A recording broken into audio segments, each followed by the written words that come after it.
BRS కు కవిత fear, Jubilee hills bypoll వేళ గులాబీ పార్టీలో టెన్షన్, హాట్ టాపిక్ గా మారిన ఇష్యూ అస్త్రంగా మార్చుకుంటున్న కాంగ్రెస్.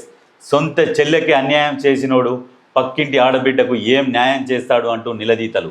ఆన్సర్ చేయలేక కేటీఆర్ తిప్పలు. భవిష్యత్తులోనూ బీఆర్ఎస్ కు కవిత ఇష్యూతో సమస్యేనంటున్న పొలిటికల్ సర్కిల్స్. వాస్తవానికి ఈయన మొత్తం ఆడబిడ్డలకు ఏదో చేసినా, అది చేసినా, ఇది చేసినా అని మాట్లాడుతుంటాడు. మరి మీ చెల్లె సంగతి ఏంది? కేటీఆర్ పాపము ఆమె ఎన్నిసార్లు పబ్లిక్లో ప్రెస్ మీట్లు పెట్టి మాట్లాడినా కానీ ఆమె గురించి ఒక్కసారి కూడా ఒక్క మాట మాట్లాడలేదు అంటే తప్పు ఎవరిది? నీదే తప్పు. నీ తప్పు లేనట్లయితే కరెక్ట్గా స్పందించేటోనివి. నీ స్పందన లేదు అంటే నీకెంతసేపటికి అధికారంలో కూర్చోవాలి అనే ఆవ మాత్రం బాగా ఉన్నది. అదంత ఆశ ఉంటే మనిషి ఎప్పుడు కూడా రాడు, నీకు కలిసి రాదు. గుర్తుపెట్టుకో. ఆశతోని పనిచేసేటోడు ఎప్పుడు బాగుపడడు.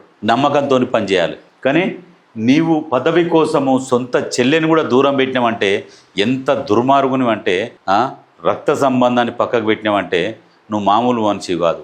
అటువంటి వాడిని నువ్వు తెలంగాణ ప్రజలకు ఏం చేస్తావు? ఎవరి మీద ఉంటుంది నీకు?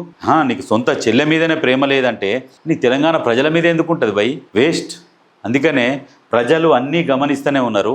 ఇక్కడ కూడా వాస్తవంగా ఇంకోటి ఏం జరుగుతున్నదంటే, జూబ్లీ హిల్స్ నియోజకవర్గంలో కవిత ఫాలోవర్స్ ఎవరెవరైతే ఉంటారో, కవితని అనుసరిస్తున్న వాళ్ళందరూ కూడా బీఆర్ఎస్కు వ్యతిరేకంగానే ప్రచారం చేస్తున్నారు. బీఆర్ఎస్లో తిరుగుకుంటూ బీఆర్ఎస్కు వ్యతిరేకంగానే ప్రచారం చేస్తున్నారు. పోండి ఆయనకే వేయండి, నవీన్ యాదవ్కి వేయండి అని చెప్పేసి డైరెక్ట్ చెప్తున్నారు చాలా దిక్కులల్లో. మీకు అన్ని మైనసే వీళ్ళకు. బీఆర్ఎస్కు ప్రతిదీ మైనసే. వాళ్ళ క్యాండిడేట్ మేజర్ మైనస్. మళ్ళీ ఇక్కడ కాంగ్రెస్కి ఏంటంటే బీసీ బిడ్డని నిలబెట్టారు. మళ్ళీ అక్కడ ఏంది మైనార్టీలు. మళ్ళీ ఈయనకు నవీన్ యాదవ్ వైపు ఉన్నారు. మళ్ళీ అది అట్లా మైనసే వాళ్ళకు. బీసీల ఓట్లు, మైనార్టీల ఓట్లు, మళ్ళీ సంక్షేమ పథకాలు ఒకటి ఇవి ప్రభుత్వం ఇస్తూ ఉన్నది, ఇదొకటి కలిసి వచ్చింది. మళ్ళీ ఇంకోటి కాంగ్రెస్ పార్టీ టికెట్ ఇచ్చింది నవీన్ యాదవ్. ఇవన్నీ అంశాలు కలిసి వస్తున్నాయి. ఆయన ఏంది నవీన్ యాదవ్ మళ్ళీ పబ్లిక్ సర్వీస్ చేస్తూ ఉంటాడు. ఇవన్నీ అంశాలు కలిసి వచ్చినాయి. కాంగ్రెస్ పార్టీ ఏంటంటే మెజార్టీ కావాలని చూస్తున్నది. వాళ్ళేమో గెలుస్తామా గెలవమని టెన్షన్ అనేమో బీఆర్ఎస్ ఎన్ని కోట్ల ఖర్చు పెడుతుంది. కానీ ఫైనల్గా కాంగ్రెస్ గెలుస్తుందన్న విషయం వాళ్ళకు తెలుసు, అందరికీ తెలుసు.